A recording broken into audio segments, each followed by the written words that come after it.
Path extended to Hattieville. The notorious Cleon Smith was executed on Sunday night while he sat under a shed on Sylvester Boulevard, the main entrance to the windmill area of the village. Smith, a well-known underground figure from Ghost Town, had been living in Hattieville, where he grew up, for some years now and had reportedly given up the gang life and turned away from crime. But just after 7 p.m. on Sunday, he was the target of two gunmen. We had the unfortunate shooting of Cleon Smith, better known as Tush, which occurred about 2 blocks away from the Hattieville police station on the main boulevard in Hattieville village. When police responded to the location, they found Mr. Smith lying with what appeared to be 4 gunshot wounds to the back. And the scene was processed, and found there were 6 expended shells of what appeared to be 9mm ammunition. Minutes before the shooting, Smith was socializing under the shed and later sat alone when 2 shooters crept up from behind the house. Footprints on a trail show how the gunmen gained access to the premises from an overgrown abandoned lot to the rear of the building and waited before taking aim at Smith. The blood-soaked sand is where he collapsed to the ground. I had about 5 or 6 shots. I looked in my place, I feel kind of funny. I said, well, hold it down and just relax myself. And after a while, the shots finished. Take a little breeze off and come outside and see what's going on. Late before, he come to buy some water, some ice up for me. And I was in my bed and I tell him, like, I feel sick, I can't make it, you know? So I come out back and tell him, he says, okay. And he went over the side. He and the next lady. It is believed that the shooter gained access through the back of your yard. Yeah. Talk to us about how you were cutting it down this morning. Well, after when I pitched my back on my yard and check out a trail coming from through the next yard, I said, watching the bush and see more or less, I feel that right from the back they come because they can't come from the side there.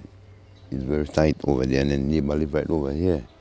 Right? So they have to pass through there too much bush. Janelle Thompson, Smith's common-law wife, with whom he shares a 1.5-year-old baby girl, ran to the scene to find his lifeless body on the ground.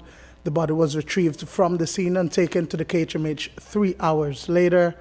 Thompson believes that Smith was cheated out of his life. You see up on the ground, you know. You see guys, bucket.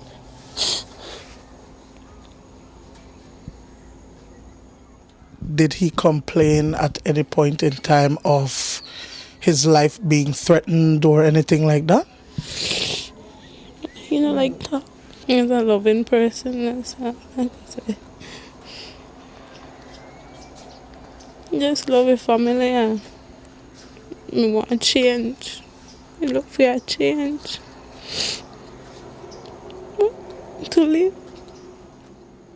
Would you say he did and that he was cheated out of his life? Yes. A chance. We got big plans for my baby. When I grew up, I could carry on at school and everything.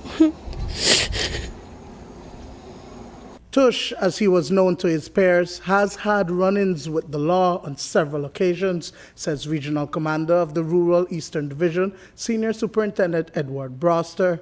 He was part of the gang truce in 1995 and was active in promoting sports through youths with the Conscious Youth Development Program.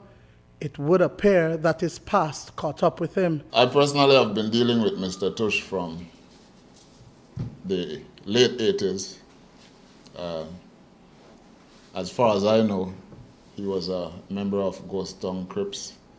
He went to prison for a while, and when he came out of prison, it appeared to me he had changed his life.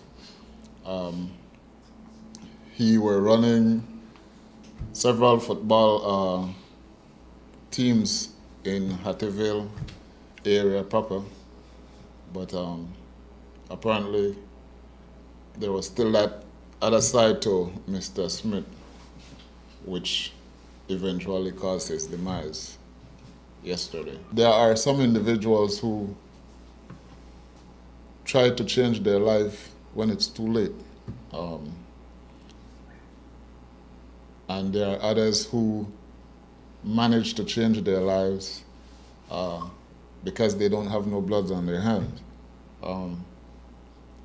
And it is this type of thing that we're trying to teach young people, that when you want to get involved in gang activity, there's no turning back. Once you step in, it's difficult for you to step out. For many, the 41-year-old was the Dur of Hattieville, the alleged supplier of marijuana to consumers in the area. Earlier that day, his life was reportedly threatened in a turf war, and these factors are being investigated to determine a motive for his murder. In relation to the initial investigation, it reveals that there were 2 suspects for this heinous murder. We cannot ascertain or determine if they came from Belize City, but we know that by professional opinion that it has to have been somebody that knows the area very well. The residence of the lot where Tush was shot is an enclosed yard and has an opening at the rear, leading to a bushy, abandoned lot.